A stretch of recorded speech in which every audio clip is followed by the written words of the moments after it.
శారీస్ ప్రతి 10,000 రూపాయల కొనుగోలుపై ఒక గోల్డ్ కాయిన్ ఉచితం. భారత గడ్డ ఇప్పుడు ప్రపంచానికే అన్నపూర్ణగా మారింది. వ్యవసాయ రంగంలో భారత్ ఒక అరుదైన చారిత్రాత్మక మైలురాయిని అధిగమించింది. నిన్నటి వరకు వరి ఉత్పత్తిలో అగ్రస్థానంలో ఉన్న చైనాను వెనక్కి నెట్టి భారతదేశం ఇప్పుడు ప్రపంచంలోనే అతిపెద్ద వరి ఉత్పత్తిదారుగా అవతరించింది. జనవరి 4న కేంద్ర వ్యవసాయ మంత్రి శివరాజ్ సింగ్ చౌహాన్ ప్రకటించిన ఈ గణాంకాలు దేశవ్యాప్తంగా ఆనందాన్ని నింపుతున్నాయి. ఒకప్పుడు ఆహార ధాన్యాల కోసం ఇతర దేశాల వైపు చూసిన భారత్ నేడు ప్రపంచానికి అన్నం పెట్టే స్థాయికి ఎలా చేరింది? మన రైతన్నలు సాధించిన ఈ అద్భుత విజయం వెనుక ఉన్న రహస్యం ఏమిటి? కేంద్ర మంత్రి వెల్లడించిన వివరాల ప్రకారం ఈ ఏడాది భారతదేశ వరి ఉత్పత్తి ఏకంగా 150.18 మిలియన్ టన్నులకు చేరుకుంది.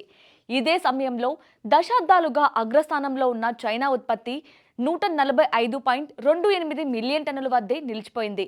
దీంతో భారత్ అధికారికంగా ప్రపంచ వరి ఉత్పత్తిలో అగ్రపీఠాన్ని కైవసం చేసుకుంది.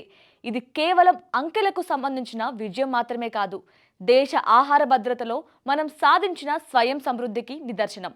నేడు భారత్ తన అవసరాలకు పోగా ప్రపంచవ్యాప్తంగా అనేక దేశాలకు బియ్యాన్ని ఎగుమతి చేస్తూ ప్రపంచానికి అన్నం పెట్టే అమ్మగా నిలిచింది. ఈ విజయోత్సాహంలోనే కేంద్ర ప్రభుత్వం రైతులకు మరో భారీ కానుకను అందించింది. భారత వ్యవసాయ పరిశోధన మండలి అభివృద్ధి చేసిన 184 కొత్త మెరుగైన విత్తన రకాలను మంత్రి విడుదల చేశారు. ఇవి కేవలం విత్తనాలు మాత్రమే కాదు, రైతు ఆనందాన్ని, రైతు ఆదాయాన్ని రెట్టింపు చేసే అస్త్రాలు.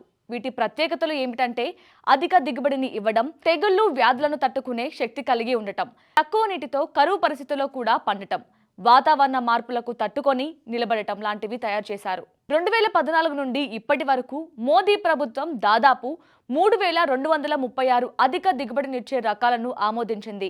ఇది గత 50 ఏళ్ల చరిత్రలోనే ఎన్నడూ లేని విధంగా జరిగిన ప్రగతి అని ప్రభుత్వం పేర్కొంటుంది. ప్రస్తుతం మనం ఎదుర్కొంటున్న అతిపెద్ద సవాలు వాతావరణ మార్పులు. అకాల వర్షాలు, భూమి సారవంతం వంటి సమస్యలను దృష్టిలో ఉంచుకొని ఈ కొత్త రకాలను అభివృద్ధి చేశారు.